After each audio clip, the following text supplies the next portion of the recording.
Olá, eu sou o professor Diogo Comba, o Diogão da redação de Português e Literatura também.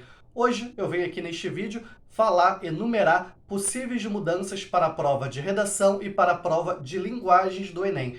E de onde eu tirei isso? São mudanças propostas pelo Ministério da Educação, pelo INEP? Não, não são. São mudanças que eu, um professor, são mudanças que você, professor ou professora, aluno ou aluna, candidato ou candidata, são mudanças que você gostaria de ver sendo feitas lá na prova de linguagens e na prova de redação, certo? Vou enumerar e comentar algumas delas. A primeira possibilidade seria o quê? Em vez de ter apenas um tema lá para a redação, ter dois temas. Assim, o candidato ou candidata poderia escolher aquele com o qual mais se identificasse, aquele com o qual tivesse maior afinidade ou maior facilidade. Muitas vezes, quando eu, professor, por exemplo, vou colocar um tema para os alunos num simulado, numa prova, esse tipo de coisa, eu coloco lá dois temas para que o aluno escolha e para que posteriormente eu faça o retorno e comente cada um desses temas, inclusive. Pode ser que no futuro eu até repita um desses temas, visto que o aluno já teve um certo conhecimento, já viu o tema, já refletiu minimamente sobre esse tema, certo? Esse é um primeiro ponto. Segundo ponto agora, a redação do Enem, como a gente já viu em um outro vídeo aqui no canal, é corrigida por, no mínimo, dois corretores. Pode ir para um terceiro se tiver uma discrepância superior a 100, tem a questão da nota 1000 que vai para um terceiro também. Mas, muitas vezes, ela é corrigida por duas pessoas, por dois professores ou professoras, e o candidato ou candidata não concordou, achou que a sua nota poderia ser um pouco mais alta.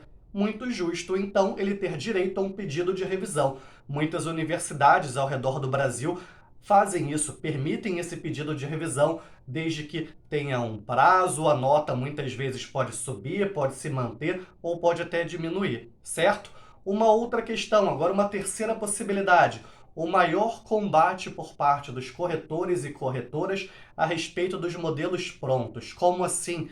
Muitos alunos estão chegando para fazer a prova de redação do Enem já com o que? Já com modelos prontos, modelos que encontraram em algum vlog no YouTube, modelos que encontraram em algum blog, que servem para qualquer tipo de tema. São modelos um tanto quanto genéricos. Basta usar uma palavra-chave ali ou outra e aí consegue muitas vezes tirar uma nota boa sem saber necessariamente o que está falando, certo? Sem saber necessariamente o tema. Isso tende a ser muito negativo. Essa pessoa não está aprendendo, essa pessoa não está demonstrando o seu conhecimento, certo? Imagina, será que durante toda a vida ela vai ter essa possibilidade de usar um modelo pronto? E na universidade? E no mercado de trabalho?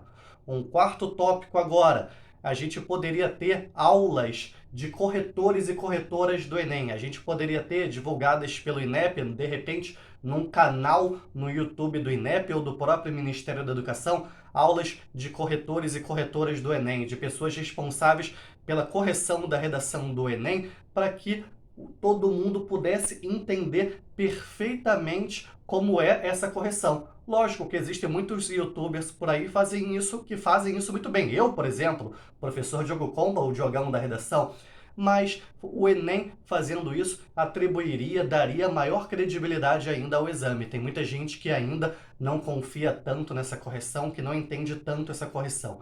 E isso se dá porque, por exemplo, entra agora o quinto tópico, porque é divulgada a nota do Enem, mas não é divulgado, por exemplo, o espelho da redação. O espelho da redação só é divulgado posteriormente. O espelho da redação, bem como a nota obtida pelo aluno ou aluna em cada uma das 5 competências, poderia já vir quando são liberadas as notas gerais, né? A nota lá de linguagens, a nota da redação, de matemática e por aí vai. Já falei 5 tópicos, 5 mudanças possíveis. Agora eu quero te pedir uma coisa. Por favor, curta esse vídeo, ative o sininho, se inscreva no canal. Você pode também me procurar lá no Instagram, Professor Diogo Comba, ou no Facebook, Professor Diogo Comba. Lá você pode tirar uma dúvida, dar uma sugestão, ou até pedir para eu corrigir uma redação sua e a gente combina isso direitinho por lá, certo? Agora o sexto tópico, a sexta proposta que eu venho aqui, que a prova do Enem, a prova de linguagens, a prova de redação tem uma lista de livros. Como assim?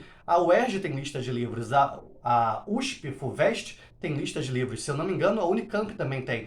Essa lista de livros poderia apresentar ao longo da prova trechos desses livros, cobrando conhecimento do aluno a respeito desses livros, certo? Por que isso? Para incentivar a leitura da literatura brasileira, principalmente. Hoje, muitos alunos não leem mais, por exemplo, O Ateneu, O Cortiço, Dom Casmurro, Memórias Póstumas de Brás Cubas.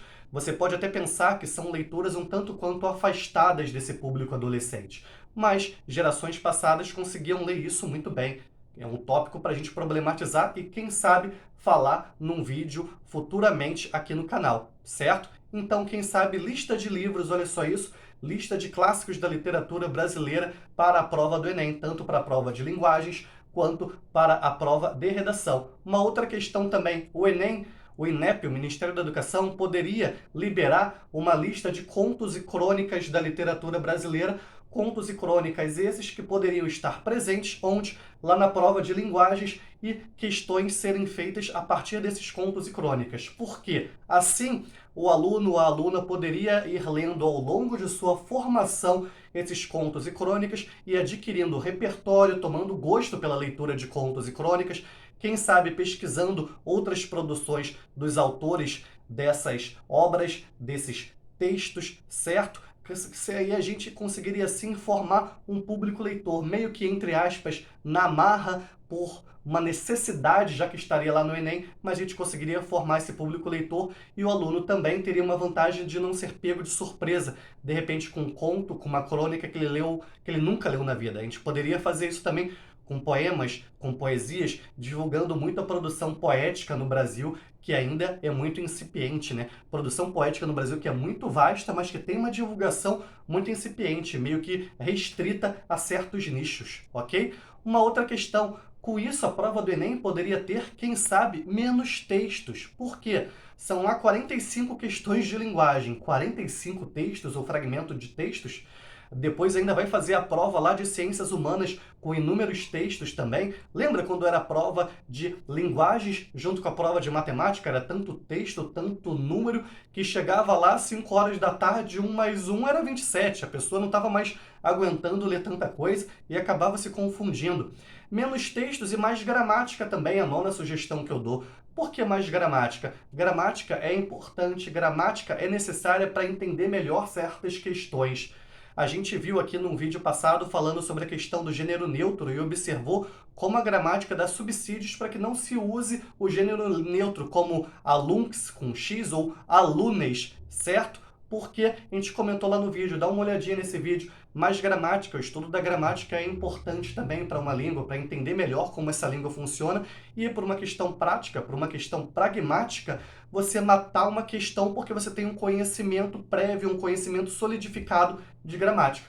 E agora, o 10º tópico, talvez o mais problemático, eu não vou falar muito dele, até porque eu não o entendo tão bem, mas eu vejo muitos alunos reclamarem que não o entendem, que não conseguem simular exatamente a sua pontuação de acordo com o número de acertos. Mas quem sabe colocar uma pontuação fixa para cada questão objetiva, seja da prova de linguagens, da prova de ciências humanas e por aí vai, e acabar com um tri. Assim, o aluno, a aluna, poderia ter uma noção exata de qual foi sua nota em linguagens e assim daria até uma credibilidade maior ao exame, as pessoas confiariam mais num exame de grande porte como é o Enem, o Exame Nacional do Ensino Médio, mas que a cada dia que passa tem um conceito, tem uma força, tem uma imagem bastante ligada, atrelada aos vestibulares, certo? Como eu já te disse, eu sou o professor Diogo Comba, Diogão da redação de português e literatura também.